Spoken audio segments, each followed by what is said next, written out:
2-minute theology. They were here 185 years before St. Junipero Serra founded the California Missions, 150 years before George Washington was born. They were here 37 years before the Pilgrims landed on Plymouth Rock. They were here, right in our own backyard. Who am I speaking of? The Georgia Martyrs, 5 Franciscan missionaries.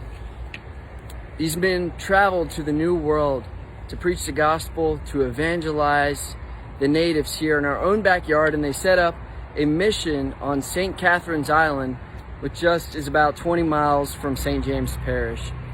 And in 1583, they began to introduce the gospel among the people, and for over 100 years, 1,000 native Wali Catholics lived on St. Catherine's Island.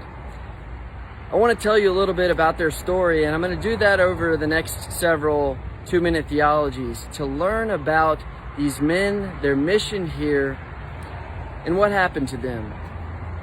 There's a very tragic ending, but a heroic one. That's why we call them the Georgia Martyrs. And we pray soon that they will be recognized as saints in the Catholic Church.